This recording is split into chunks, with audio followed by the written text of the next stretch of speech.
Hey everybody, Pat Merck here. Tonight I'm going to be reviewing Symmetric in Design by Symmetry. This is an older album. It came out at least a decade ago.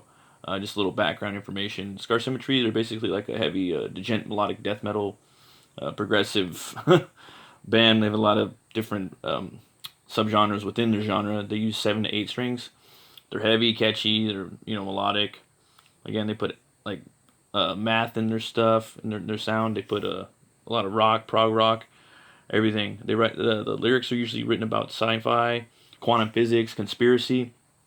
Um, yeah, the singer was basically, when I heard the band, he was like a freight train coming through the metal scene. So was the band. I mean, from melodic death metal, we never really heard anybody combine like the style of Meshuggah with In Flames mixed with like prog rock and straight up death metal, like American like Floridian death metal.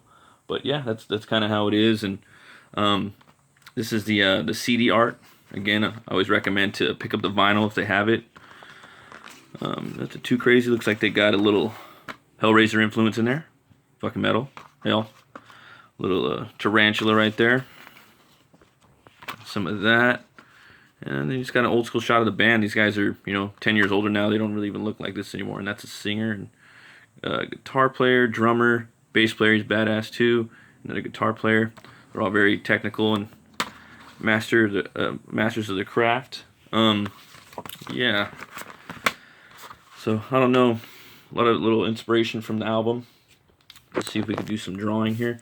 The first song on here is called Chaos Weaver. And let's see if I can use this here. The first song on here is called Chaos Weaver. And basically it starts with like this crazy melodic lead, and it goes atop of this chorus, and it has like some heavy like chugs, and the vocals are like straight up death metal as it gets. And then there's this like awesome little like slow part with some clean vocals, and the guitars in the middle section are really cool. So that it's pretty awesome. It's a good way to start off the album. Yeah, I really like that one a lot. The second song on here, also like I said, Chaos Weaver was the first song I ever heard.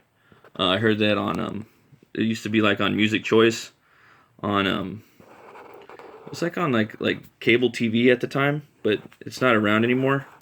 But yeah, that's where I heard the first song on here. It was that song, and I was just like, oh, this is something interesting. I never heard this before. But yeah, the second song on here is 2012, The Demise of the Fifth Son. 2012, man. We're already at 2020. This one starts with like this heavy locomotive like chugging riff that goes along, and then this double bass is like, interesting on some of the verses. And then there's a lot of like accenting of the double bass drum and the chugs on here. So that's pretty cool. Yeah, like there's also like a really cool like clean vocals. And yeah, the chorus is cool like when you listen to it, and the breakdown in the solo section in this one, it has this cool like gear dropping beat to it, man. It's really awesome. Um, the third song on here is called Dominion. This is one of my like favorites on the album.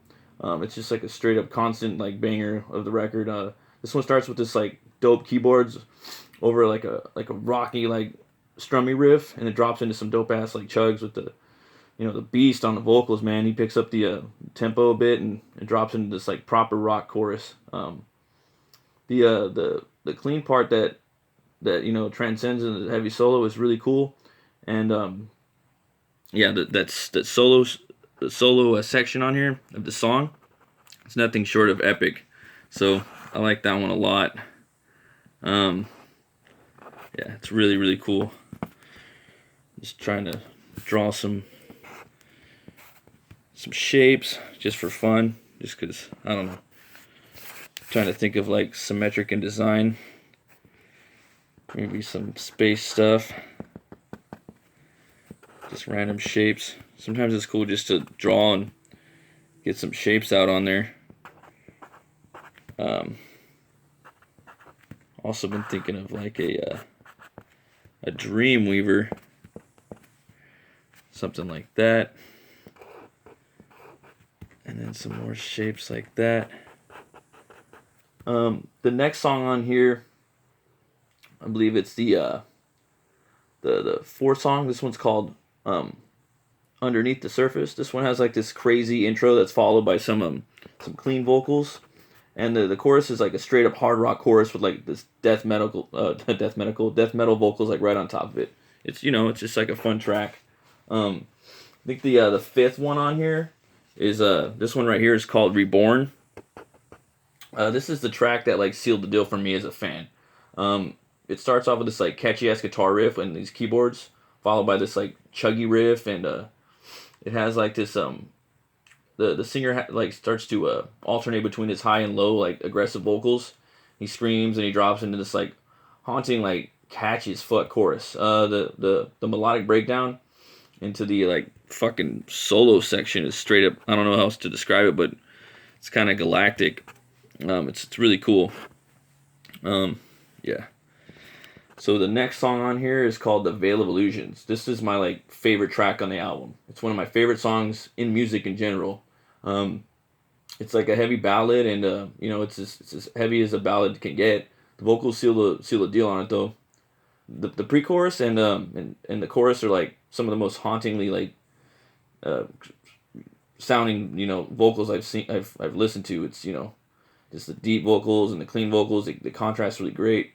If you're gonna check out like any song on this album, I recommend that you definitely check that one out. I think it's awesome. The next song on here is number 7. It's Obscure Alliance. This is like a definitive like prog rock song off the album, but it's like it's heavy, catchy, and it has like this, I don't know, it kind of gives you like the blues and has like this I don't know, classic like feel to it. Homeboy Christian, man, he gets down on this chorus like with the death growls, and it's like unapologetically like aggressive like death metal style. It's pretty cool. Let's see here. The next song on here is called number 8. It's called the Hybrid Cult. This one straight up sounds like it's like a space age cult. Like they're gonna go to the moon or do some crazy shit. You know what I mean? I like this one a lot. Let's give this guy a big fucking head for fun. I do a lot of drawing all the time. Right now I'm just drawing a bunch of like feelings I get when I listen to the specific album, just for fun. Just letting my mind kind of go. I don't know. I read this interview with this artist.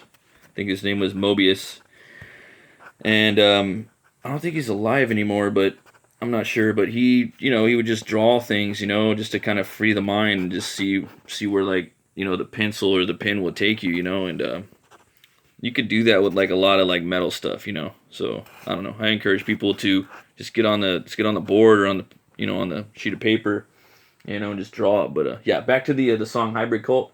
Now, this song has like a cool like mathematical like djent riff. The vocals on here are like all over the place. There's a lot of variety.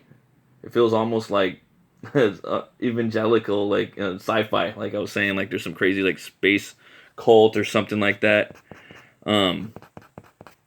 It's the chorus though is extremely catchy and it sticks with you. There is this like off-time space age guitar solo breakdown section that's like very, very interesting in the middle of the song. The next song on here is number 9. It's Orchestrate the Infinite.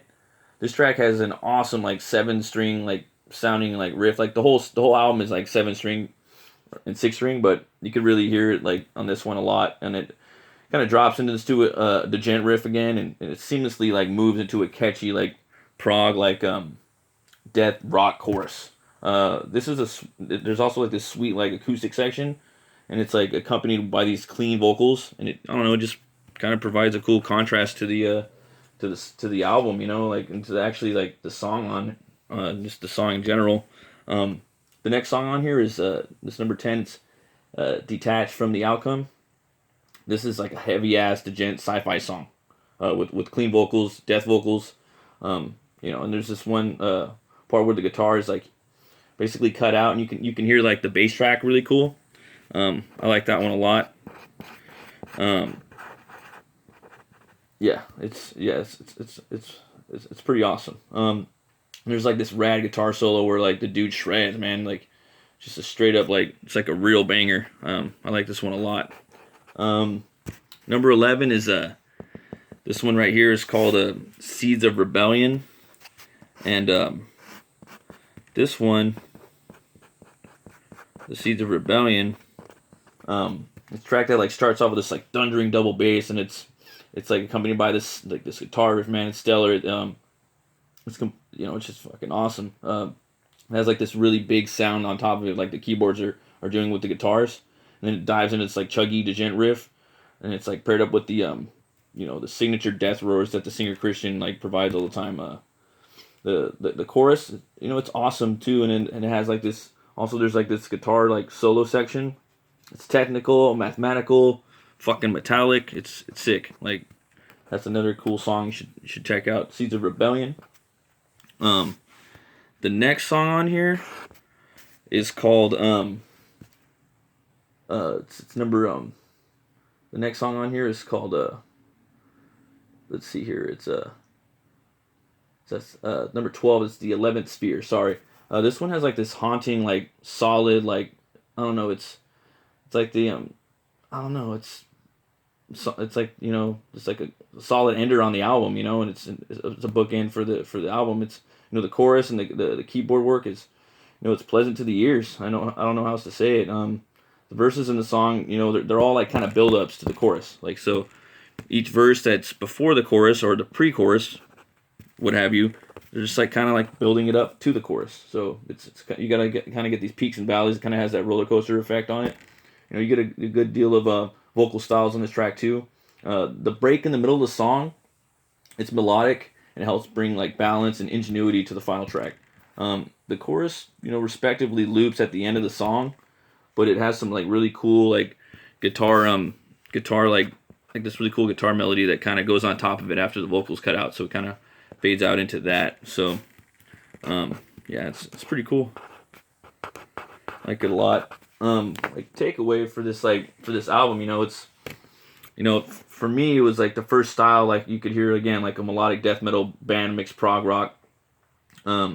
It's the first breakout album of for probably the best vocalist in the metal genre, Christian Alvestam. The lyrics are cool. The drummer writes the lyrics pretty much and comes up with a lot of the concepts for the album.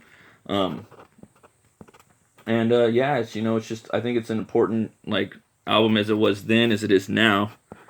And basically, if you like Cannibal Corpse, you like Soilwork, you like Rush, classic rock, hard rock, Meshuggah, then you're probably gonna like this album. So definitely, I'm gonna have to give Scar Symmetry, Symmetric in Design, the first album, Two Horns Way Up. I was at the beer store today too. Check out this shit. It's called WOOT STOUT. It's by Stone Brewery, and every year they have a different comic book artist do the cover for the can. Last year they had Walter Simonson do it, and I was trying to pick one up, and I could never do it. This one they have Alan Davis doing it, so it's a pretty, it's 1/4 aged in bourbon barrels. So let's give it a shot, and it's got pecans. Damn, look at that though. That's a cool looking character. It's called the Gargoyle because Stone they do their beers like it's got that gargoyle on all their stuff, and there's like the little icon. I'm surprised they don't have a comic book that comes out with this. It's very Kirby-esque too, this style. I like it. Looks like a lot of fun. Let's go ahead and take a crack at it. I'm really digging the way that cans, Coca-Colas and beers and everything in cans now. I'm really feeling it. Take a tug.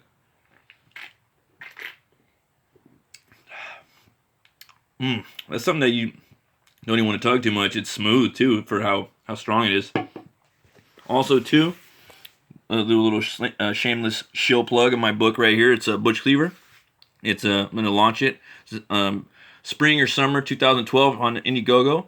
It's about a butcher that's killed. He's brought back to life by a voodoo curse, and he gets the power to weaponize bone on a molecular level, and he uses said power to solve his murder conspiracy get revenge and just basically find redemption in this newfound gothic town that he's in now. And yeah, if you want, you can sign up. It's just go to Butch Cleaver, Indiegogo, and sign up for my mailing list. And pretty soon, I'm gonna start putting out info on what's going down in a month. I'm gonna start taking polls, or and just finding out what people want out of the campaign. And yeah, this WOOT stout right here. I'm not just gonna say this because I'm a comic book nerd and whatnot, but yeah, I'm definitely giving the fucking WOOT stout 2 horns way the fuck up. And as always, folks, if you like comics, you like metal, you like movies, you like brewskis, then ring that bell, smash that like button, and subscribe to Metal, Movies, and Brewskis. You folks have a great night.